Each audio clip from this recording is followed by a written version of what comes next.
Fédération des collectivités territoriales françaises a eu un entretien d'1 heure avec le président du Sénat français autour de la situation dans notre pays. Occasion pour Ibrahim Boubacar Keïta, sur le ton de la vérité, de revenir sur la situation du nord de notre pays. Le récit de nos envoyés spéciaux, Oumar Moussa Traoré et Idrissa Traoré.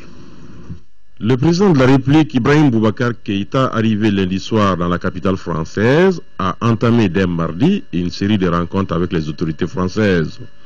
Il s'est rendu au Sénat français où il a eu des échanges d'1 heure environ avec le président de cette institution, Jean-Pierre Bel. Des choses importantes ont été abordées au cours de cet entretien qui a duré plus longtemps que prévu. La situation que vit notre pays dans son septentrion, notamment à Kidal, a été abordée. Nous avons eu un échange très complet sur la situation au Mali, à l'approche du sommet de l'Élysée aussi. Mais en même temps, nous sommes des amis. Donc les amis ont envie de rester ensemble et de partager des moments d'échange dans ce palais du Luxembourg, ici au Sénat.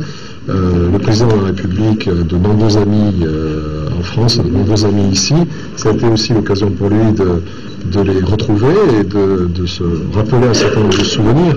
Voilà, donc il y a à la fois l'échange de raisons et puis il y a les mots du cœur qui sont quelquefois assez longs à exprimer. Et nous y sommes parvenus. En tout cas, cet échange a été pour nous très très utile. Vous savez que le Sénat a été très présent, s'est beaucoup intéressé à la situation au Mali. Il y a un rapport sénatorial qui a été écrit. Nos collègues Jean-Pierre Chevènement et Gérard Larcher y ont contribué. En même temps, ils ont tenu à être très proches de la Commission des Affaires étrangères ici et du Sénat, et du président du Sénat que je suis. Avec le président de la République, nous avons un rôle tout particulier et le président de la République a pris les bonnes décisions, celles qui s'imposaient. Les discussions entre les deux personnalités qui se sont déroulées loin des regards de la presse ont été visiblement d'une rare franchise. Le chef de l'État a donné le ton du langage de la vérité sur la situation dans le nord de notre pays. Les hommes d'État, les sénateurs français, qui sont très préoccupés par ce que le Mali a connu, par ce qui est en train d'y être fait aujourd'hui, qui apprécient cela, qui veulent accompagner cela, et dans la plus pure déclaration d'amitié entre nos deux pays. Et nous n'avons rien tué.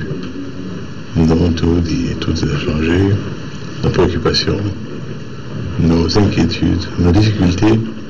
Et je crois que ce n'est pas tombé dans l'oreille de sourd. Je le sais. Et c'était donc important que nous nous voyions. Et je pense que c'est un bon paysage pour le sommet qui vient de 6 et 7. Et cette visite aujourd'hui ici en ces lieux. Et cet hommage que la table du Sénat a bien voulu nous faire, nous avons bien apprécié. Et je pense que, ayant vu mon ami Bell et les membres de la direction du Sénat, nous avons aujourd'hui un relais d'écho qui accompagnera le Mali de façon assez heureuse. Auparavant, le président Keïta avait procédé à la signature du livre d'or avant d'être l'hôte à déjeuner du patron du Sénat français. Dans le livre d'or, Ibeka a magnifié le rôle crucial que joue la France dans le domaine de la solidarité humaine. Le Sénat est une institution extrêmement importante dans le système institutionnel français, puisqu'il est la chambre haute du Parlement, à côté de l'Assemblée nationale, l'autre chambre et non des moindres. Composé de 348 membres, le Sénat français a vocation à représenter les collectivités locales et les Français de l'étranger en défendant la libre administration des collectivités locales. Son président est le second personnage de l'État français. Ici à Bamako, le président de l'Assemblée nationale lui a reçu le médiateur de la République entre Younousi Touré et Baba Akiba Aïdara. Il a été notamment question de la bonne collaboration entre les deux institutions qui doivent, à leur avis, pleinement s'investir pour l'intérêt de notre pays. Pour le médiateur de la République que vous allez entendre, son institution s'impliquera davantage avec la nouvelle Assemblée. Baba Akiba Aïdara, à sa sortie d'audience, est au micro de Mahamadou Doumbia. C'est une audience en fait qui est une visite de courtoisie que le médiateur doit à l'institution qu'est l'Assemblée nationale. Nous savons que les députés sont en phase de renouvellement, mais j'ai tenu à venir quand même faire cette visite à l'institution de l'Assemblée nationale. Nous avons évoqué les missions du médiateur et nous avons évoqué aussi l'avenir des rapports entre l'Assemblée nationale et le médiateur de la République. Comment nous allons pouvoir travailler ensemble pour essayer de répondre aux problèmes que pose le développement du pays. Nous avons aussi évoqué les missions de la médiation. Dans l'état moderne, comme vous le savez, il y a maintenant beaucoup de sollicitations des médiateurs, pas seulement dans le domaine des conflits entre les citoyens et l'administration, mais aussi dans le domaine plus vaste social, dans le domaine écologique, dans le domaine bancaire. Ici au Mali, il faut rappeler quand même que les législateurs avaient un petit peu anticipé ces questions-là, puisqu'ils ont pris une loi qui a élargi le champ de mission du médiateur, ce qui permet aux médiateurs de pouvoir intervenir dans un certain nombre de questions, mais en restant évidemment dans le cadre de sa mission fondamentale, qui est liée à la promotion de l'homme, au respect des droits, etc. Donc nous avons évoqué toutes ces questions-là, et nous avons aussi évoqué la question du rapport annuel du médiateur.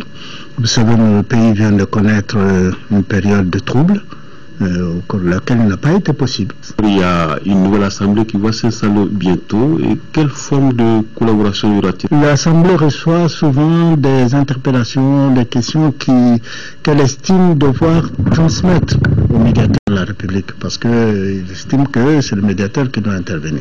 Par ailleurs, le médiateur, avec les nouvelles dispositions, a le pouvoir de proposition, de modification qui peuvent toucher les lois et les règlements.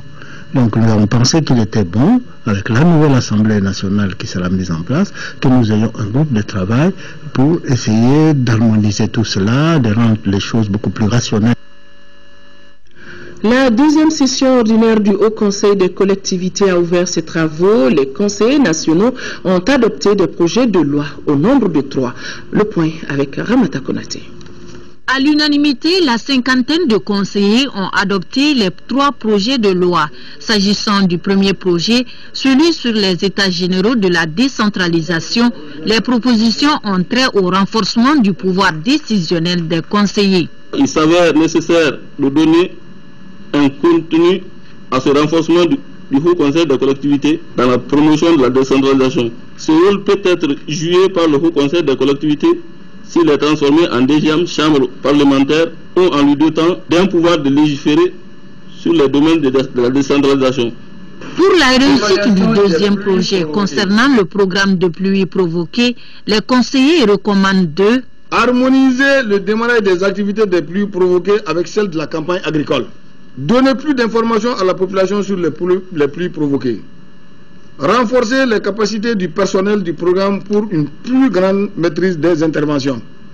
Enfin, le troisième projet de loi adopté par le Haut Conseil des collectivités porte sur la relecture de la loi interdisant les sachets plastiques non biodégradables. Cette loi, on se rappelle, interdit la production, la vente et l'utilisation de ces sachets. Cela a compté du 1er janvier dernier. En vue de faciliter l'application de cette loi, les élus des collectivités proposent des solutions, dont l'observation d'une phase transitoire pour permettre aux usines de production de s'orienter vers d'autres secteurs. Des débats, il ressort que le renforcement des entreprises artisanales qui sont dans la transformation et la récupération des sachets plastiques est nécessaire. La subvention pour la vulgarisation et la fabrication d'emballages biodégradables en crétonne, en toile tissée, en cotonnade, en paille tressée ou en raffia pour créer des produits à usage multiple s'avère indispensable. Il ressort également des échanges que sur plus de 17 000 tonnes de plastique produits ou importés, seulement 1720 sont recyclés, ce qui pose l'éternel problème des sachets plastiques dans nos villes et campagnes. La Suède vient de mettre à la disposition de l'UNICEF plus de 3 milliards de francs CFA pour appuyer les populations dans les secteurs de l'eau, l'hygiène et l'assainissement. Le protocole d'accord a été signé entre les deux parties au siège de l'UNICEF ici à Bamako et cet appui vise à promouvoir les services sociaux de base. Le programme d'exécution qui s'étale sur 2 ans concerne 6 régions de notre pays. Compte rendu à Gali Aguissa. À travers la signature de cette convention, la Suède met plus de 3 150 millions de francs CFA à la disposition de l'UNICEF. Ces fonds visent à promouvoir les services sociaux de base dans 6 régions du Mali, dont celle du Nord affectée par la crise qu'a connue notre pays. La plupart de ce programme touche la population au Nord, où on va assister avec l'eau et l'assainissement pour les populations qui sont touchées par la crise au Nord. À part de ça, on a aussi un important component du programme qui touche les écoles. Le rôle du gouvernement sera déterminant dans la mise en œuvre du programme qui s'étale sur une période de 2 ans. La part du gouvernement commence avec la planification des activités pour arriver à la mise en œuvre. Donc la mise en œuvre est en grande partie faite par les gouvernements et par d'autres partenaires aussi. Et puis à la fin, le rôle clé aussi, c'est la pérennisation de ce qu'on fait. Il faut que les installations continuent à fonctionner. L'ambassadrice de la Suède et les directeurs nationaux des services techniques concernés étaient présents à la cérémonie de signature de cette convention. Autre signature de convention, la République populaire de Chine vole au secours des enfants du centre d'accueil et de placement familial Pouponnière. Une convention a été signée dans ce sens. Entre l'ambassadeur de Chine au Mali et la directrice du centre en présence du ministre de la promotion de la femme, de la famille et de l'enfant, compte rendu chez Koumar Sangaré. La signature de la convention et la remise d'un chèque de 16 millions de francs CFA par l'ambassade de Chine au Mali au centre d'accueil et de placement familial vise la prise en charge sanitaire des enfants du centre. L'initiative s'inscrit dans le cadre de l'action pour l'amitié des peuples Chine-Afrique lancée par le gouvernement chinois. Par cet acte, la Chine s'engage à aider les centres dans un aspect sensible de la prise en charge des enfants démunis. Le fonds dont on a fait la convention aujourd'hui s'élève à 16 millions de francs CFA. Il est juste au service de ces enfants malades pour le paiement du traitement ou de l'examen médical urgent. Pour les autorités, cet appui vient à point nommé vu les conditions dans lesquelles ces enfants arrivent au centre. Les enfants du centre d'accueil et de placement familial sont des enfants à besoins éducatifs spéciaux. Leur santé est rendue fragile d'abord par leur séparation brusque de leurs parents biologiques et ensuite de leur lieu d'origine, c'est-à-dire leur lieu de naissance. Le centre d'accueil et de placement familial appelé Pouponnière abrite 136 enfants, dont 63 garçons et 73 filles. Parmi ces enfants, 31 sont en situation de handicap. Lancement des 16 jours d'activisme contre la violence basée sur le genre pour cette 28e édition. Le thème de la paix, je sois à la paix dans le monde, mobilisons-nous contre les violences basées sur le genre. Plusieurs activités ont marqué les festivités de cette journée, nous dit Fatoumata Kone. De 2012 à 2013, 2774 femmes contre 556 hommes et 651 enfants de moins de 18 ans ont subi des violences selon les statistiques du système des Nations Unies. Violences physiques, violences morales sont entre autres formes de violences citées. Des pratiques qui interpellent décideurs, sociétés civiles, organisations internationales. D'où le thème de la paix chez soi à la paix dans le monde. Mobilisons-nous contre les violences basées sur le genre. Cette campagne est une occasion pour attirer l'attention du monde sur ce phénomène qui constitue une grave violation des droits humains. La présentation de sketchs, de poèmes, les causes de violences faites aux femmes et aux filles, publiées par l'APDF et l'AGM, deux associations de défense des droits de l'homme, ont marqué de cette journée occasion présentateur de dénoncer le phénomène qui continue de faire des victimes. Dans plusieurs domaines, la femme malienne vit quotidiennement des discriminations.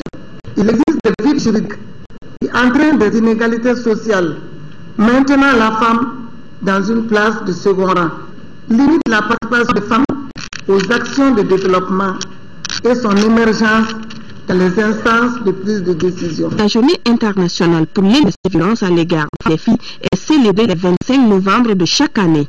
À cause des élections législatives du 24 novembre, les autorités maliennes ont décidé de célébrer la journée ce mardi 3 décembre 2013. L'association pour le progrès et la défense des droits de femmes a aussi initié des activités allant dans le sens de la sensibilisation. Al-Juma Tina. 16 jours d'activisme, c'est le thème consacré à la journée mondiale des violences faites aux femmes. Au Mali, la célébration de cette journée qui se fait jour est marquée par plusieurs activités. Grâce à l'association pour le progrès et la défense des droits de femmes PDF et Forward Germany, une ONG allemande. Pour commémorer ces journées, la PDF organise cette activité qui a pour objectif de sensibiliser les jeunes et pour les impliquer davantage dans la lutte contre les MJF. Face aux nombreuses violences dont les mutilations génitales féminines auxquelles elles sont confrontées, il y a des initiatives impliquant les établissements scolaires. Le thème des mutilations génitales féminines, connu sous le nom de l'excision, le rôle de la jeunesse pour son abandon. Je me réjouis du choix porté sur mon établissement pour la cérémonie de lancement de vos activités. Chers ma, nous savons qu'aujourd'hui que votre raison d'être, c'est nous les enfants. Pourquoi nous laisser mourir et souffrir à cause d'une pratique qui nuit à notre développement? De l'excision. Les 16 jours d'activisme contre les violences faites aux femmes s'achèvent le 10 décembre. Mais d'ores et déjà, plusieurs activités sont menées par l'APDF, entre autres une caravane de jeunes et la campagne MJF dans les établissements scolaires.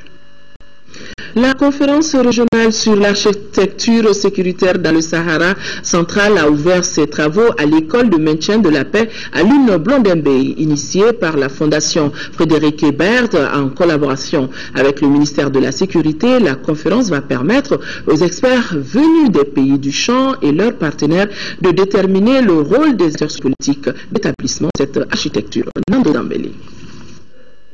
Plusieurs acteurs, un idéal. Une architecture sécuritaire forte pour le Sahara central. Voilà l'enjeu de cette conférence régionale de Bamako. Une conférence du reste capital quand on sait que depuis quelques années, la région du Sahara central est tombée dans une crise d'insécurité qui annule tout effort de développement et que la situation actuelle du Mali ne laisse personne indifférent. Pour ce faire, il est important d'éviter toute solution rapide et de donner le temps de chercher des approches durables ensemble avec les partenaires maliens, régionaux et internationaux afin d'aboutir cette fois-ci à une véritable paix qui implique dans une approche inclusive les représentants de toutes les couches de la population. Le thème de la conférence, architecture sécuritaire dans le Sahara central, quel rôle pour les acteurs sociopolitiques, cadre parfaitement avec la philosophie du Forum national des États généraux de la sécurité et de la paix organisé par le ministère de la Sécurité en novembre 2005. La tenue de votre conférence requiert toute son importance car elle met en relief l'exigence de la gouvernance dans la gestion des questions de sécurité. Autrement dit, elle participe de l'ouverture de la sécurité aux autres acteurs du secteur en vue de susciter leur participation citoyenne à une gestion transparente de la sécurité et sa soumission aux règles du contrôle démocratique. 2 jours durant, les participants vont examiner plusieurs aspects fondamentaux de l'architecture sécuritaire dans le Sahara central. Il s'agit notamment de l'état des lieux de la situation actuelle au nord du Mali, enjeux et défis, la problématique de la gestion de la sécurité dans le Sahara central, la stratégie intégrée de l'ONU pour le Sahara, sécurité et migration au Maghreb cas du Maroc, l'architecture sécuritaire de la CEDEAO et le rôle des acteurs sociopolitiques dans l'architecture sécuritaire. La rencontre sur la sensibilisation sur l'acte uniforme relatif au droit commercial de l'OADA a pris fin cet après-midi. Les 2 jours de travaux qui ont porté sur le statut de l'entrepreneur ont permis aux participants de se familiariser avec le dispositif normatif communautaire de l'OADA. Al-Juma Tina. L'atelier sur le statut de l'entrepreneur et la déclaration d'activité initiée au Mali par le secrétariat permanent de l'OADA s'est achevé sur de bonnes notes.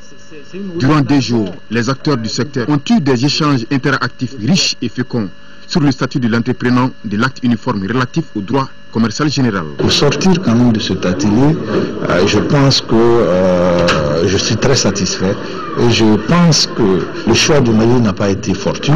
L'initiative de l'Organisation pour l'harmonisation en Afrique du droit des affaires OADA vise à renforcer davantage le secteur en vue d'une mise en œuvre efficiente des dispositions relatives au statut de l'entrepreneur.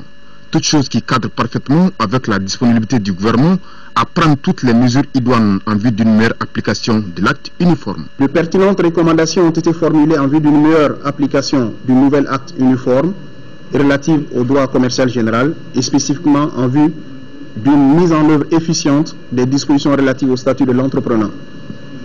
Je puis vous assurer de la disponibilité du gouvernement à prendre toutes les mesures idoines en vue d'une meilleure application de l'acte uniforme à travers notamment l'adoption de mesures incitatives fiscales et sociales qui doivent être prises pour assurer l'attractivité du statut de l'entrepreneur. Les travaux dirigés par l'expert formateur Jean Gatsi ont été ponctués par des remises d'attestation aux différents participants. 17e Assemblée générale et conférence annuelle de l'African Securities Exchanges Association, la bourse régionale des valeurs mobilières d'Abidjan a été choisie pour abriter les assises. Les travaux qui regroupent les représentants d'organisations financières de 45 pays des 5 continents, les travaux ont été donc ouverts par le Premier ministre ivoirien Daniel Kablan Duncan. Envoyés spéciaux à Abidjan, Adama Kamara et Moïse Traoré. Les 23 bourses régionales de valeurs mobilières peuvent mieux contribuer au développement du continent. Telle est la conviction des plus hautes autorités ivoiriennes. Au nom du président Alassane Dramane Ouattara, la 17e Assemblée générale et la conférence annuelle de l'African Security Exchange Association ASEA a été ouverte par le Premier ministre de la Côte d'Ivoire. Il s'agira de mieux valoriser les acquis substantiels du processus d'intégration au sein de l'Union économique et monétaire ouest-africaine, notamment un marché de 100 millions d'habitants, une monnaie commune et une bourse régionale regroupant 8 États. Donc il faut pousser plus loin cette intégration. Par ailleurs, les progrès récents accomplis dans le processus de création des marchés communs de la CEDEAO avec 15 pays membres et avec 300 millions d'habitants devraient permettre d'ériger un espace de paix, de stabilité, de croissance et de développement. Le thème de cette année est l'Afrique, des promesses aux réalisations, le rôle clé des marchés de capitaux. En 2050, nous serons 2 milliards d'Africains. Plus de la moitié de cette population sera urbaine. Le quart de la population active mondiale sera africaine. C'est la situation aujourd'hui de la Chine. Si l'Afrique parvient à répondre à ces défis d'infrastructure, d'énergie, d'urbanisation, de formation professionnelle, elle peut donc devenir l'usine et le grenier du monde. Le président de l'ASEA estime que les bourses de valeurs mobilières gagneraient à s'étendre davantage à d'acteurs financiers. Tout comme le Mauricien Sunil Benimadou, l'Ivoirien Jean-Baptiste Amand, au nom du gouverneur de la BCEAO, estime nécessaire que davantage de sociétés soient cotées à la bourse. D'autant plus que si l'on en croit le président du conseil d'administration de la BRVM, les pépites ne sont pas seulement dans le sous-sol, elles sont aussi dans la corbeille. Comment orienter l'apport des migrants vers l'atteinte des objectifs du millénaire pour le développement? La question était au centre d'une rencontre tenue à Paris samedi dernier, initiée par la coordination des associations communales du Cercle de Caille en France. Cette rencontre avait pour but de susciter le débat auprès des migrants sur la réorientation de leur contribution au développement de leur localité. Nous retrouvons Makamfi Konaté. En février 2014 se tiendra à Caille une table ronde sur le développement de la région. En prélude à cette rencontre internationale, les associations de migrants de la région de Caille en France planchent sur les questions qui seront abordées. Parmi les 8 objectifs du millénaire pour le développement, la Fédération des associations de Caille a choisi la sécurité comme base de ces échanges. Nous avons initié cette journée pour expliquer aux migrants et à la population malienne tout entière la question de la sécurité et au niveau autour de la région de Caille. Cette sécurité, il va de la sécurité des personnes et des biens, mais également de la sécurité alimentaire et de la sécurité environnementale. L'apport des migrants est indispensable pour leurs familles restées au pays. Mais comment faire de cet apport un facteur de développement durable? La question sera également au centre de la table ronde de Caille. Mais avant février, la responsable projet de la Fédération des associations a son idée sur le sujet. Les migrants doivent aujourd'hui se tourner vers une autre politique, une politique d'investissement productif avec la création de richesses économiques à travers la transformation des matières premières, à travers l'exploitation donc de l'énergie solaire, de l'agriculture et à travers l'exploitation de l'aéroport international de Caille. Les conclusions de cette rencontre feront l'objet de restitution auprès de l'ensemble des associations de ressortissants des différents cercles de la région de Caille. La table ronde de Caille, organisée en partenariat avec le groupe de recherche et de réalisation pour le développement rural GRDR, sera élargie aux migrants de la région de Caille dans le monde entier. De Paris, ralliant Gao. Gao a pris fin le forum régional sur la réconciliation, la paix, la cohésion sociale et le vivre ensemble. Plus de 500 participants venus des cercles de Bourem, Gao, Ansongo et Menaka, dont des anciens ministres ressortissants de la région, ont pris part à ce forum qui a adopté une feuille de route régionale. Envoyé spécial Moussa Arimega et Ali. C'est entre grande satisfaction et espoir soutenu par un sourire large, fait de convivialité et de la fraternité retrouvée des participants que ce forum régional de Gao a pris fin ce 1er décembre 2013 par l'adoption d'une feuille de route régionale présentée par le Dr Nafet Keita, rapporteur régional du forum. Une feuille de route régionale qui vient enrichir de sa belle moisson les assises nationales sur le Nord tenues récemment à Bamako. Je suis satisfait au plus haut sens du mot, quoi. Je n'ai pas le mot pour le dire. Satisfait pourquoi? Parce que l'État a accepté écouter la base. S'il y a pardon, c'est eux qui peuvent pardonner. S'il y a développement, c'est eux qui peuvent développer. Les Sorey, les Peuls qui se trouvent là sont contents de retrouver leurs frères nomades qui a 2 ans ils ne les voient pas. Tous ces gens qui sont venus, qui ont osé venir, même quelque part, même si c'est des gens qui ont pris des armes, s'ils sont osés venir, c'est parce qu'ils veulent la paix. Vraiment, nous sommes en l'aise aujourd'hui et nous sommes très contents aujourd'hui. Et vive la paix. On cherche que cette réconciliation soit durable quand même. On veut que l'administration s'implique beaucoup là-dedans, avec les chefs des villages, les chefs des fractions, avec nos frères armés qui sont là. Ça a été vraiment formidable. Il y a tout le monde qui est venu. On est satisfait de ça. On veut vraiment que la paix revienne chez nous. C'est ce qu'on demande à Dieu. On constate que toutes les communautés du Nord Mali se retrouvent en arabe, en tamashek, en bella, en peul, en songoui, dans une cohésion totale, dans une ambiance festive. J'ai espoir parce que les cœurs ont vibré de confiance. Et chacun, en ce qui le concerne, veut voir rétablir cette paix que nous avons connue du temps de nos ancêtres. De quoi réjouir au nom du ministère en charge de la réconciliation, le président du comité technique de pilotage du forum de Gao, qui a salué l'initiative du gouvernement et les efforts déployés par la région. Ce forum de Gao a été un moment fort d'échanges fructueux, franc et direct pour chaque communauté du Nord, groupe et obédience, de prendre la parole, de témoigner, de partager, de préconiser sans détour sa part de vérité sur la crise, son amendement de la gestion des affaires publiques, ses voies de solution. Pour le ministre délégué en charge de la décentralisation, qui présidait la cérémonie avec une patience paysanne, s'est adressé aux participants avec assurance au nom du gouvernement que les choses vont changer. À Gao, nous avons entendu des sermons de colère contre un État qui fut absent à un moment fatidique.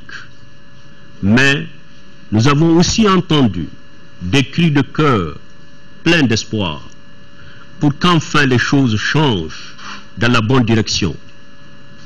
Vos travaux, dont nous venons d'entendre les conclusions, ont largement été à la hauteur du défi et répondent aux attentes. Le gouvernement de la République du Mali dispose ainsi de son premier jeu de feuilles de route régionale qui vient enrichir sa belle moisson des assises nationales sur le Nord. La réconciliation nationale, la cohésion sociale et le vivre ensemble trouvent leur ancrage dans un État refondé, un contrat social renouvelé qui passe par le rehaussement de qualité de la gouvernance, la réparation des injustices et la création des conditions d'un bien-être commun. C'est donc sur ces prières ferventes adressées à Dieu par l'imam de Gao, Omar Al-Mahdi, que prend fin le forum régional de Gao, avec le secret espoir pour les 500 participants que rien désormais ne sera comme avant en région de Gao. Approfondir l'approche filière agricole définie par l'UEMOA et adopter un plan directeur des filières prioritaires dans l'espace sous-régional sont entre autres sujets au cœur des discussions d'une rencontre qui regroupe des représentants des chambres d'agriculture de pays de la sous-région. Compte rendu Adama Koulibaly. Les participants à l'atelier sont venus du Bénin, du Burkina Faso, de la Côte d'Ivoire, du Niger, du Togo, de la Guinée-Conakry, Guinée-Bissau, plus ceux du Mali. Ces participants, durant 3 jours, sous la direction des spécialistes en agronomie, vont échanger sur les possibilités de valorisation des produits agricoles de la sous-région ouest africaine, des produits prioritaires définis par des règlements de l'UEMOA. Il s'agit du riz, le bétail viande, l'aviculture, le maïs, le coton, des filières du plan directeur prioritaire agricole de l'espace UEMOA. Nous avons choisi de développer le thème, le concept de filière, approche filière, chaîne de valeur, approche chaîne de valeur. D'une façon générale, la filière, c'est si on prend un produit, ça commence de la phase de la production, en passant par la transformation, la conservation, jusqu'à la phase de la commercialisation. La chaîne de valeur, la valeur, elle est accordée à chaque phase. À chacune de ces phases-là, il y a une valeur ajoutée. Ce réseau des chambres d'agriculture d'Afrique de l'Ouest, RECAO, créé en 2001, a pour objectif la professionnalisation de l'agriculture en Afrique de l'Ouest avec la formation et l'information des responsables et les acteurs du secteur privé agricole. Le département du développement rural salue l'initiative de cet atelier. Ce réseau des paysans de la sous-région ouest africaine RECAO a 13 ans de vie. Le secrétariat se trouve à Bamako et la présidence qui dure 3 ans est avec le président de la Chambre d'agriculture du Niger, Boubacar Bello. Le rapport d'analyse des budgets communaux dans les secteurs de l'éducation, de la santé et de l'hydraulique a été porté à la connaissance du public. Ce rapport, qui est le résultat d'une étude menée par le groupe suivi budgétaire dans 36 communes du Mali sur gouvernance budgétaire, fait ressortir entre autres le faible niveau de recouvrement des impôts et taxes, la non-participation des citoyens au processus budgétaire. Compte rendu Agali Aguissa. Cette étude a concerné les secteurs de la santé, de l'éducation et de l'hydraulique dans 36 communes du Mali. Il s'agit pour les membres du groupe suivi budgétaire GSB, initiateur de cette étude, d'engager une réflexion sur la gouvernance budgétaire au niveau communal. L'étude menée dans toutes les régions excepté celle de Tombouctou et Kidal a plusieurs objectifs. Analyser la communication des autorités communales sur les documents budgétaires et l'intérêt que porte la population sur le processus budgétaire. Apprécier les dépenses budgétaires consacrées par les communes en chacun de ces secteurs. Analyser la fonctionnalité des structures en charge de la fourniture des services dans chaque 3 secteurs. L'analyse des données qui avait porté sur la période 2009-2012 fait ressortir des difficultés comme les faibles niveaux de recouvrement des taxes et impôts, la faible implication des citoyens dans le processus budgétaire, l'absence des infrastructures scolaires et hydrauliques adaptées. Pour combler ce déficit, les membres du groupe suivi budgétaire recommandent entre autres la bonne organisation des opérations de recouvrement, la maintenance des points d'eau potable. En 4e région, la localité de Dougouolo, Cercle de Blas, abrite la 5e édition du camp national des volontaires de la Croix-Rouge malienne. Cette année, l'édition placée sous le thème volontariat pour la paix et le développement regroupe 200 jeunes, nous dit Kandesila. Durant une semaine, 200 jeunes venus des régions du Mali et du district de Bamako, campés à Dougouolo, Cercle de Blas, vont s'informer et échanger sur des notions relatives à la jeunesse et à la gestion des conflits, à la Croix-Rouge et à ses fondements. D'autres activités citoyennes, comme le nettoyage des places publiques de Dougouolo et des jeux individuels et collectifs, constitueront les temps forts du camp national des volontaires de la Croix-Rouge, édition 2013. Une édition placée sous le thème le volontariat pour la paix et le développement. Les volontaires de la Croix-Rouge malienne jouent et joueront un rôle central dans le processus de réconciliation en ce moment critique. En leur qualité d'acteurs neutres, ils doivent être préparés davantage à affronter les défis qui sont les leurs. Le mouvement de la Croix-Rouge et du Poisson Rouge ont cette chance très grande, effectivement, d'avoir ce réseau de volontaires, souvent très jeunes, souvent très dynamiques, qui véritablement s'impliquent au jour le jour pour venir porter en assistance aux plus vulnérables. Les autorités de Dougouolo et de Blas se sont réjouies de cette rencontre annuelle dont la localité abrite pour la 5e fois. Pendant les périodes de conflit, vous les volontaires, vous avez été les plus sollicités. Et vous êtes aujourd'hui au cœur de cette réconciliation nationale qui s'impose dans notre pays. C'est pour magnifier cette entente entre les populations de Dougouolo et de la Croix-Rouge malienne qu'un espace de 3 hectares matérialisé par la pose de la première pierre a été attribué à l'organisation pour servir de siège définitif pour le camp de volontaires.